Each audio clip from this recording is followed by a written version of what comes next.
बता दे जालिम, इतना बता दे जालिम, क्या था कसूर मेरा। इतना बता दे जालिम, क्या था कसूर मेरा।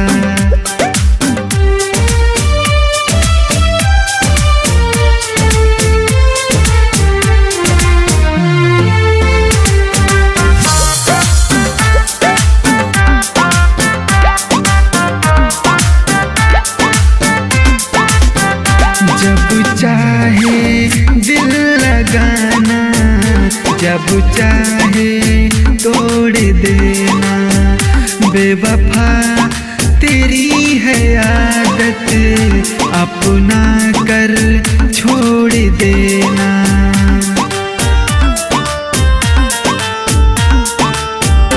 जब चाहे दिल लगाना, जब चाहे तोड़ देना, बेवफा तेरी है आदत, अपना कर छोड़ देना।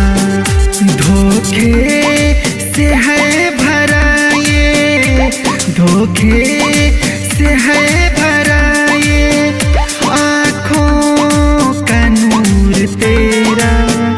इतना बता दे जालिम, इतना बता दे जालिम, क्या था कसूर मेरा।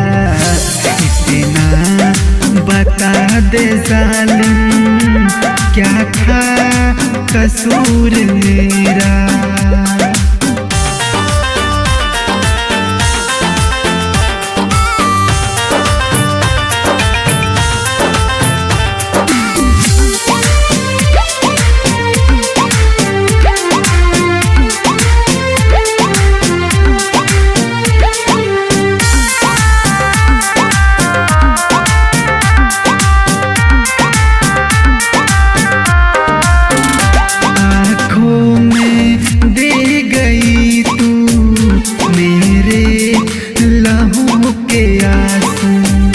तुझको भला कहूँ क्या, किस्मत को अपने को सुन।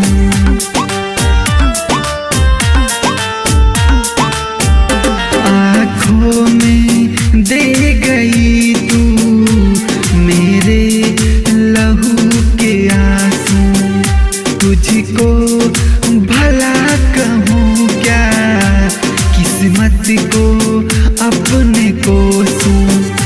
इंसाफ रब करेगा, इंसाफ रब करेगा, एक दिन जरूर तेरा।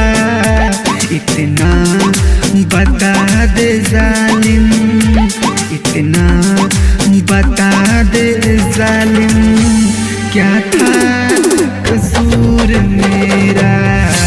इतना बता दे जालिम, क्या था कसूर मेरा।